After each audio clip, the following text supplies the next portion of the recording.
Hello, welcome to UK Versus. Today we're diving back into the world of shard bugs.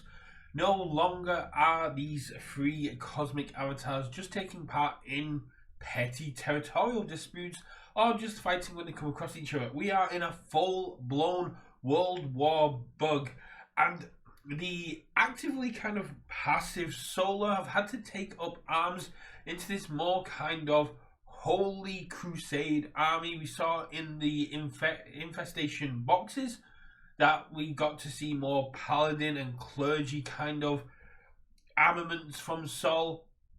Mars is thriving in this more combat heavy control set, and Luna is taking to the skies. The moths are out in full and they're displaying their aerial superiority. This set is all about moving cards from your field to your hive and gaining lots of benefits from it. But at the same time, we've got a bunch more lava tokens we can now play, as well as some of the ways that we were playing back in set 1 and set 2 have been expanded on and can now have even better ways to play. And if you're just getting into the game or you're just looking for a quick way to be able to play Infestation, we have the 3-deck battle bundle.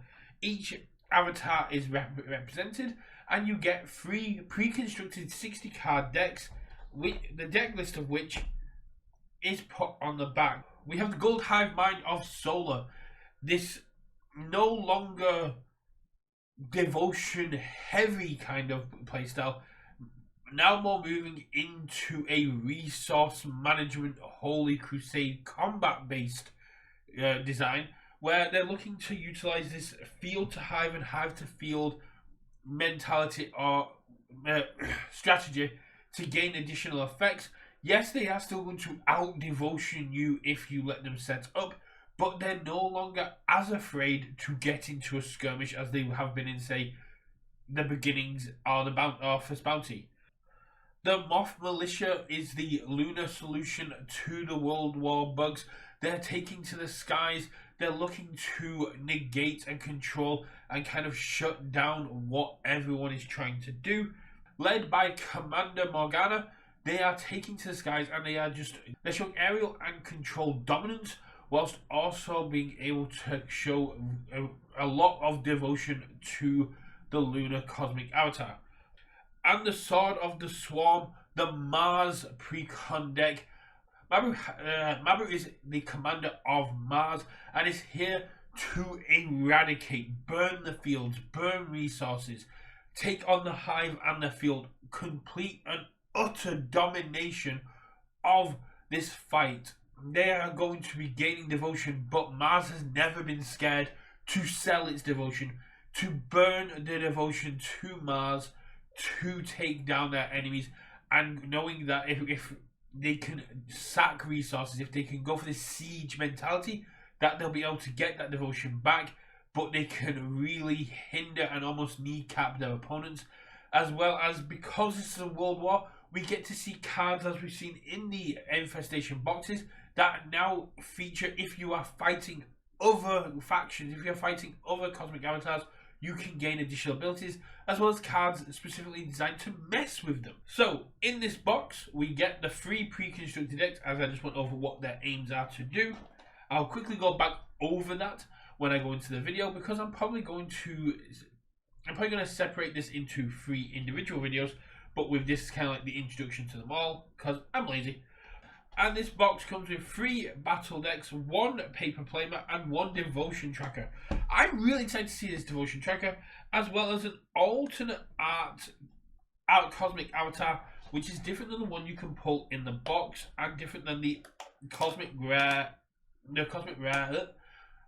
and different from the alternate art secret rare cosmic rare. So let's take a look over here. Ooh, so the devotion tracker is a spin down. The devotion trigger is a spin down D20. That is beautiful.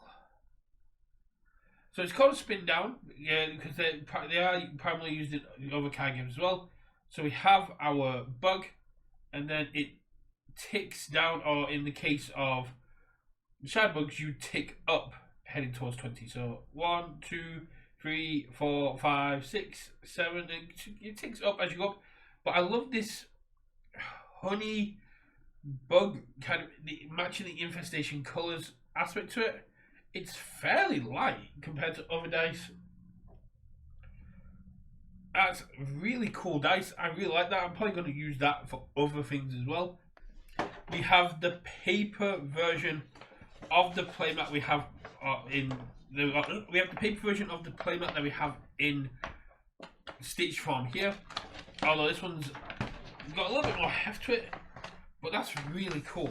So you can kind of get in and see a bit more in detail as to what I've been looking at. A bit more detail as to what I've been looking at in here in front of me. I can probably find something really fun to do with that. If I can get it to go back down. There we go.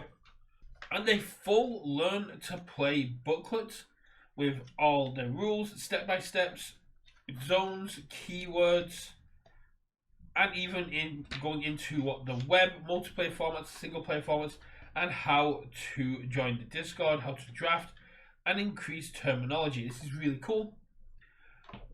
I have got a learn to play Shardbugs video up. So if you do want to know more, there's a PDF file available on the Shardbugs website. I have my video up, and there's also their own videos and other content creators who've done their own resources. So these are the alternate art these are the alternate art cosmic avatars that we have for Shardbug Infestation. Let's break it down. I'll start off with Solar, and we'll come back to Mars and Luna shortly. So let's get into Sol Radiant Star. So in the past, Sol have been a more passive faction. Their focus has been on defense of the hive, defense of the field, and just out devotioning you. Kind of allowing their ants and bees to work the fields, giving devotion to Sol, and then kind of outpacing you out of nowhere, just gaining devotion at ridiculous rates. However, in Infestation, the control aspects have massively grown, so Sol has had to evolve as well. So, Sol Radiant Star Cosmic Avatar, I see the light in you. For 2 Sol Dust, you can splat a token on your field, and then any target bug gains +2 to their devotion value until the end of turn. Big thing here, does not say once per turn.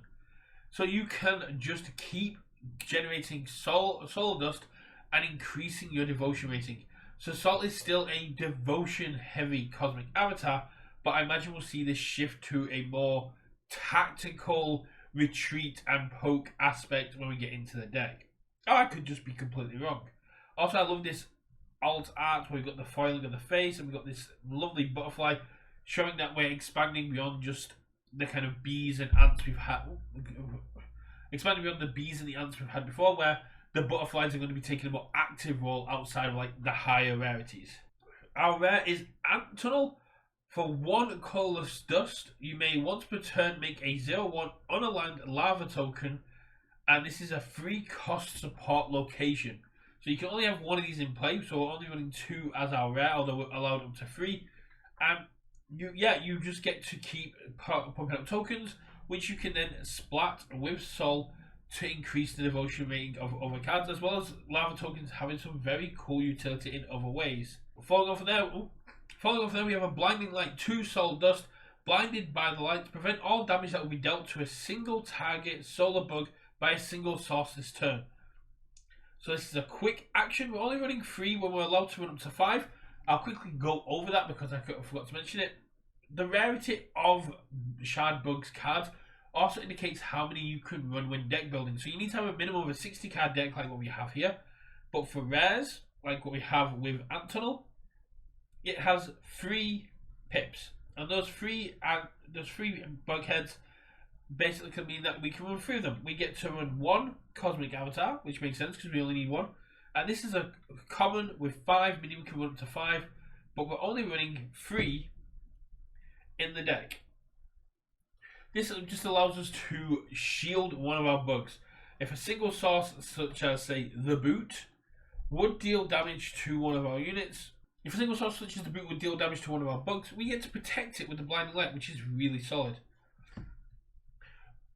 We're running 3 of Bolster the Ranks, a free cost common, make 3 0/1 unaligned lava recruit tokens. Lava recruit tokens are the kind of big mechanic of Infestation outside of the moving between the field and the hive.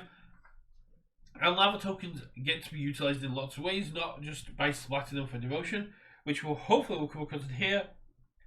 This is a really cool. It's a free of, and I mean, you're essentially paying 1 dust for each lava token you get. That they can be chump blockers if your opponent doesn't have anything with stomp. They get to just outright block, and there are ways to beef them up a little bit. A 1 of Brittle Beam, 4 cost, 2 of which is solar. Splat 1 target armor and up to 1 target weapon. So we're targeting our opponent's armory. We're getting to essentially destroy the items that they have in play, but specifically ones that are armor and weapons.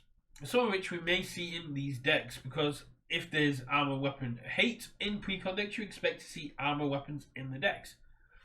Defensive stance, 3 colorless common. Target bug on your field gains +4 defense until the end of turn. So this is a quick action, which means it can be played at any point during yours or your opponent's turn. It's a very cool ability, and be able to buff the defense, be able to buff the health of one of your ants and keep it alive for your next turn, or even just keep it from being killed by spell damage, by action damage, would be very powerful. Which is very powerful to keep your units around. Let's move on to our first of the units. The Eclipse Forager. A 4 cost, 2 of which is solar. A 4 cost, 2 of which is solar. 1 devotion, 3 free flyer. B with 4, as an uncommon with 4 in the deck, so we maxed out. Bees in your hive gain swarm. Bees with swarm mean that if you've played 1 bug into your field already, the bees in your hive will become 1 colorless cheaper, which is very strong, especially if you can just start spamming out bees. Our rare unit is the Golden Field Hero. This beautiful butterfly paladin with stomp, so any additional damage that is left over from a blocker's health will still go to devotion, and this book cannot be targeted by enemy action cards. This kind of holy blessing on there. A 4/3 for 5 with 2 devotion. A very strong kind of aspect. But like with the paladin, like I said, this is a holy warrior. And even in the flavor text, your weapons cannot harm the light. It's kind of this holy crusade army that the solar faction are building. We have the Golden Field Sentry. A common 5 for here, 5 in our deck. 1 devotion, 3/3 for 3 cost, 2 which is solar. Swarm, so if you played another bug, this costs 1 cheaper. And Hard Shell, if it's defending, it gains +1 health. This is a solid defensive unit designed to kind of spam out onto your board and protect your devotion during this time of war. Holy Roly, a Isopod Cleric Swarm Hard Shell 0/2 for 2. If you play something else, it only costs 1 solar. Hard Shell means it's a 0/3 on defense, and once per turn, when you play a bug, this bug gains +1 devotion value until the end of turn. So the more bugs you play, the higher. If you play another bug, this goes up to a 2 devotion. Very strong, but if you don't want to play bugs or you can't play any bugs, it's a solid defender that's going to chump block. Yes, it will die. Yeah, yes, it won't deal any damage back. It may not even survive, but it's keeping your devotion in line. It's a nice martyr to the cause. Honey Elixir, drink and be renewed. Splat this item. If it's equipped, target bee or stinger on your field gets +1/+1 and +1 devotion value until the end of turn. You may activate this ability at quick speed. So even in your opponent's turn, you may splat this item and go, my bug is going to be able to block and survive. I might be able to do some more damage to your devotion, or I might be able to even gain more devotion. Now we're going to keep with this ground motif. We've got the uncommon Mining Bee Scout. 3 cost, 2/1 devotion. When this bug is played from your hand, you may draw a card. So it places itself in your hand as a 3-cost unit. It's a 2/2 strong for taking down your opponent's devotion. But the main thing here is it's a cheap card that replaces itself in your hand, allowing you to gain more access to putting things in the hive, allowing you to utilize more stuff, allowing you to utilize more swarm, and it's just a cool uncommon card. In terms of cool common cards, we have the 4-cost Northern Gold, a 1 devotion 2/3 swarm. When a bug is played from your hive, you may draw a card. This gets 1 cheaper if you've already played a bug. When it hits your field, if you play one from your hive to your field, then you get to draw a card and that's drawing a card is very powerful in games where you only draw 1 card per turn. If you get multiples of these down, you're going to be drawing a lot of cards, potentially replacing the bugs that have come from your swarm.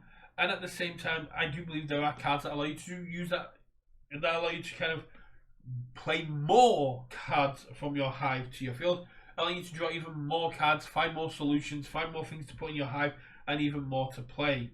Now we have the Sol Commander leading the troops in this pre-constructed deck. We have Queen Lana, a 5-cost tool which is Sol 2 devotion 2/4.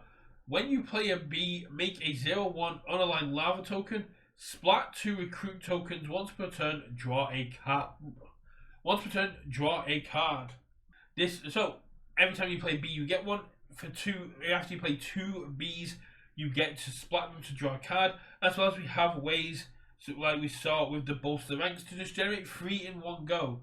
This is very powerful, and you're able to just keep drawing more cards if you cannot utilize them in any other way. Speaking of ways to get more lava tokens, we have Rise of the Maggots, a rare action. Make 4 0/1 unaligned lava recruit tokens.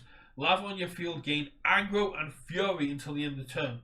So we get 4 here, and then whatever else we have left on the field from other effects would become 0/1s would remain 0/1s, but any that I've just entered would be not dizzy because they've gained aggro, and gaining fury means that they all get +1 attack when attacking, so they become 1/1s for this turn and get to utterly decimate your opponent's board. Just a swarm of maggots coming at their devotion. Shard Cluster is a 3-cost common with exhaust to gain 1 colorless, and then splat to gain an additional 1, and then splat to gain 1 colorless. So if you're really needing to get something out quickly, you can exhaust it to gain 1, splat it to gain 1, and then you're able to play things that you may not be able to play before, such as the Rise of Maggots. Being able to play that early because it's become a 3-cost. Very cool. Solaran Charm, a 3-cost item relic with exhaust to gain 1 solar dust, and then splat this item to draw a card. So with how much we're drawing, we're not really going to be missing resources, but with how much we want to play, although this costs 3, if we can get it down, it immediately mitigates 1 of that cost, and we have a card draw on face, as well as an item which is going to be very useful as we gain more and more as we gain more and more swarm, and are able to just start spamming out more units from our hive, from our hand, and be able to kind of expand our field to keep our devotion in line. Solarian the Strider is a beetle warrior, uncommon, 1 cost for 1 as a 1/2 health. If another bug in swimming is in your field, this bug gains 1 devotion value. So if we can find another swimmer, which is the traits down here, this becomes a 2 devotion. So if we can get 2 of these down, they both become 2 devotion, which is absolutely solid. A 1-drop 2 devotion is a nightmare, especially for solar. Stinger Patrol, a Stinger Ranger bug, 2 cost, 1 devotion 2/2.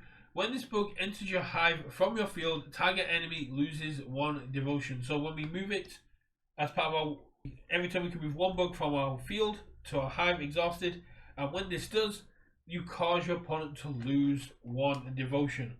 A great uninteractable way for you to mess about with your opponent's devotion. As a one-of, we have the Swarm Caller Cicada, a 4-cost 2, which is solar. 2/1 devotion. When this bug is played from your hand, bugs in your hand and hive gain swarm until the end of turn. As an uncommon, this is really good. Because, yes, it's going to cost you 4 to play, but we've already seen there's great ways to mana ramp. There's great ways to dust ramp in shard bugs, especially if we look at the older set. If we look at set 1 and set 2 as well. Giving everything in our hand and our hive swarm allows us to just spam the field with units and say to our opponent, you have 1 turn until I'm going to be reaping for a lot, until I'm going to be exhausting for a lot of devotion. Swarm Bomb Entrant is our last rare of the deck. I protect my children and they protect me is a great flavor text for this. 4 cost, 3 of which is solar, 2 devotion, 2 attack, 4 health. When this bug is played, you may splat X lava recruits. If you do, search your deck for a B with dust cost X or less, reveal it and put it into your hand and shuffle your deck. So it's a great way to chew to your deck.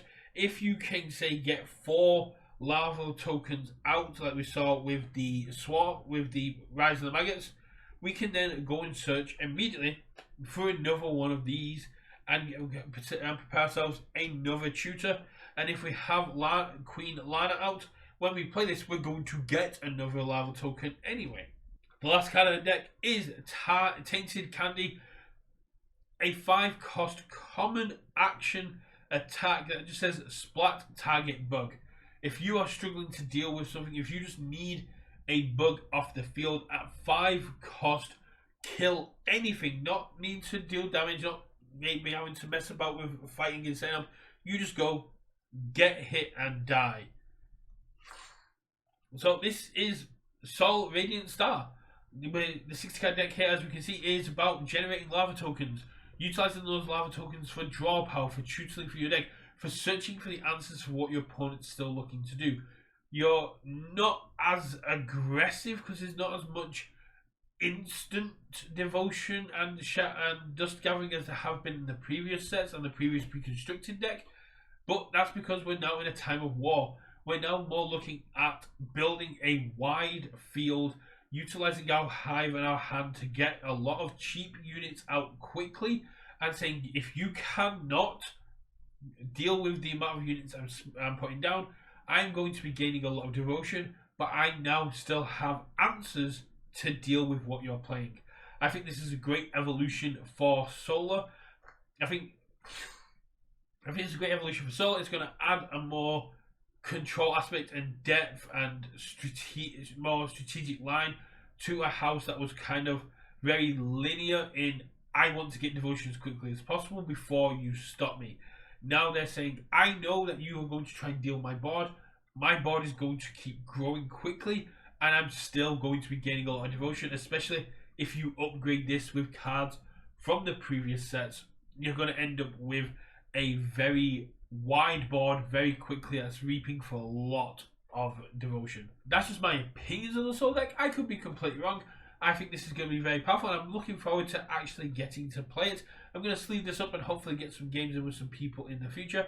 But let me know what you think of Sol Radiant Star. Is this a good direction for Solar to be going in, or should they have remained a more neutral, peaceful, only attacking when kind of needing to, and sticking to their praising of Solar as their primary identity? I think this is a great evolution for them personally, but I would love to know what people think in the comments below. Other than that, how are you finding Shardbugs? How are you finding Infestation? Infestation is so much deeper than I thought it was, but I'm looking forward to getting some games in. Remember, for theories, news and more, win, lose or draw, keep it UK versus.